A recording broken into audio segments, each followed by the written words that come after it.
Hello friends, welcome to the channel. Let us continue with the second part of the nuclear physics.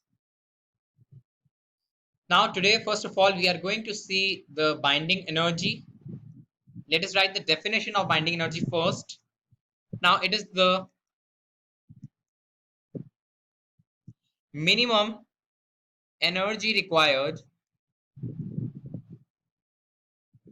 It is the minimum energy required to break the nucleus, required to break the nucleus into its constituent particles,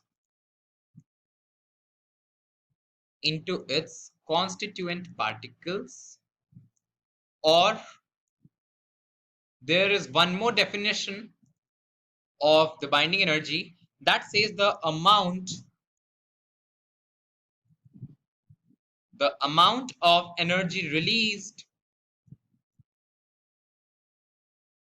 during the formation of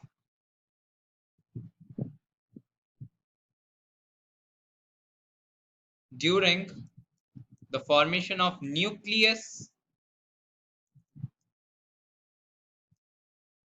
by its constituent particles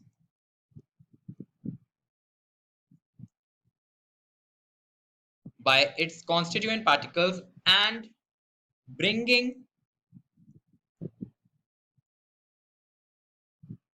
them from infinite separation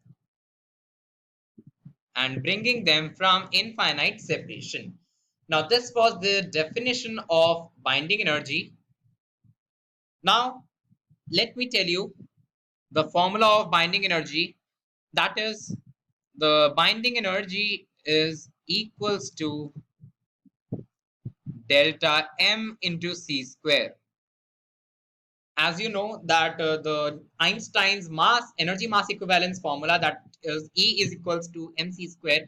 As similarly, you can see binding energy is equals to delta m into c square, where delta m, as I told you in the previous video, that delta m is the mass defect.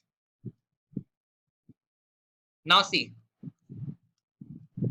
now also you should remember this, that if delta m is equals to 1 atomic mass unit, then your binding energy would be equal to 931.5 mega electron volts. Now this value should be remembered by you. If delta m is 1 atomic mass unit, then the binding energy will be equal to 931.5 mega electron volts. Also, let me tell you a note point, that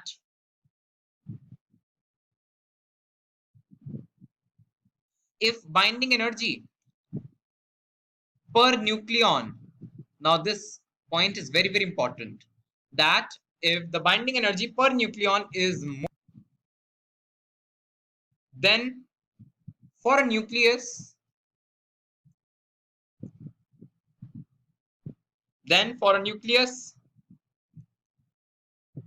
it will be more stable.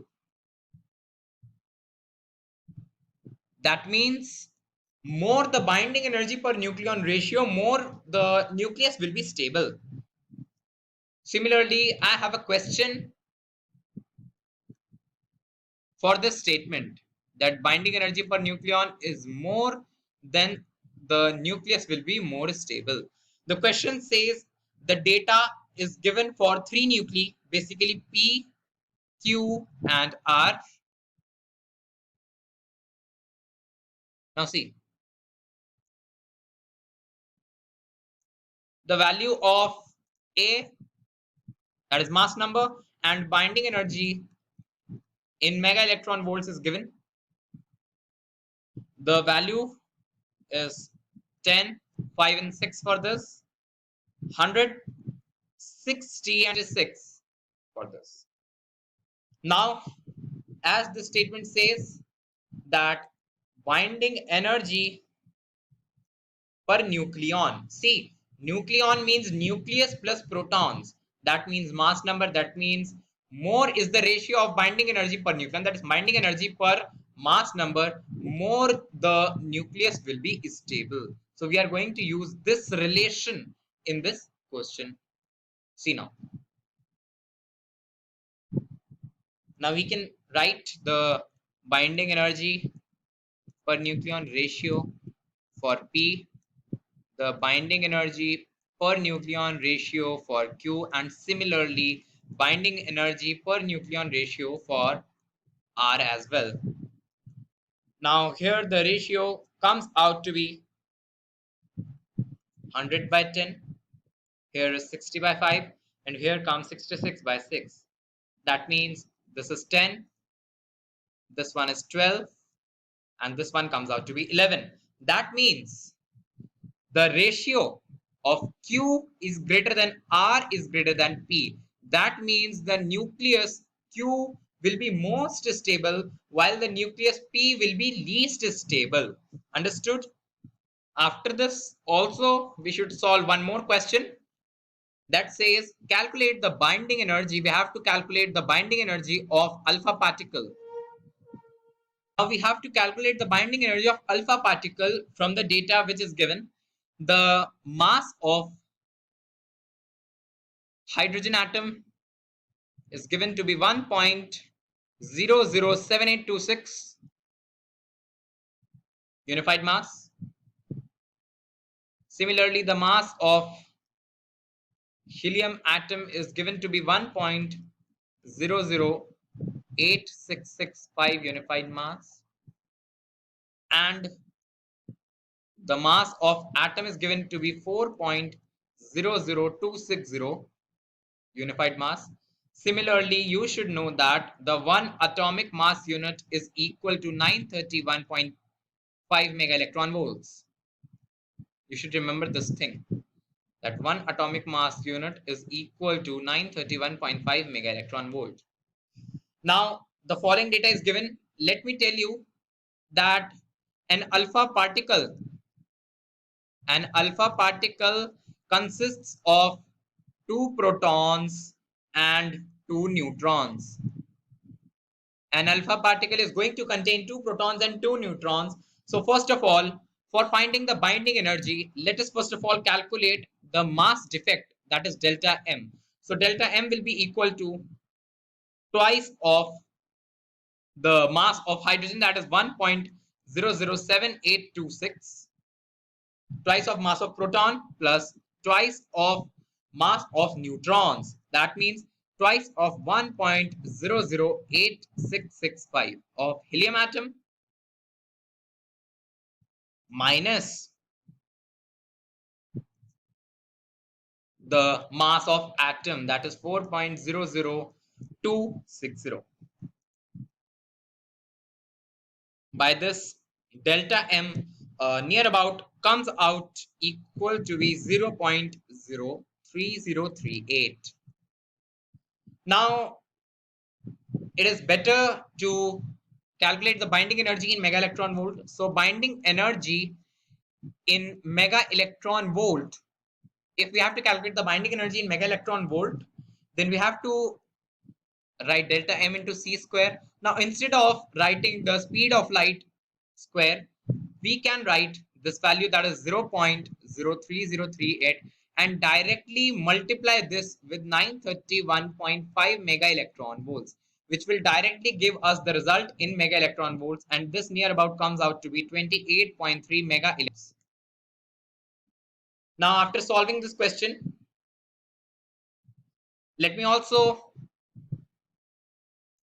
solve one more question which says the 3 stable isotopes of neon are neon 1020, neon 1021, and the another one is neon 1022.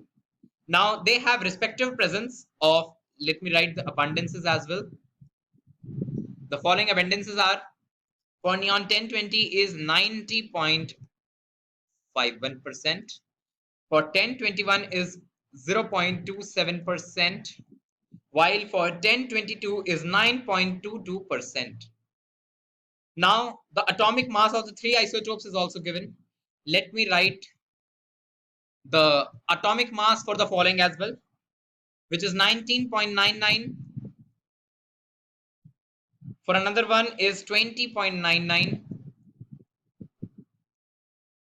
For another one is 20.0. Now, let us solve. The average atomic mass have to be find out for the neon. So we can write, we have to see. Let me scroll up. See, we have to multiply the relative abundance with that of atomic mass, then divide it total by 90.51 plus 0.27 plus 9.22, which gives us 100. That means we can write average atomic mass to be equals to 90.51 multiply 19.99 plus 0.27 multiplied by 20.99 plus 9.22 multiplied with 22 whole divided by 100. That means the average atomic mass will be equal to, let us take the near about values. 90.51 can be written as 91 into 20 plus 0.27 into 21 plus 9 into 22 whole divided by 100 will give us the average atomic mass to be near about equal to 1820 plus 198 plus 5.67 whole divided by 100. That means the average atomic mass can be equals to 20.24 unified mass. Now in the next class, we will begin with the further questions and further concept. Thank you.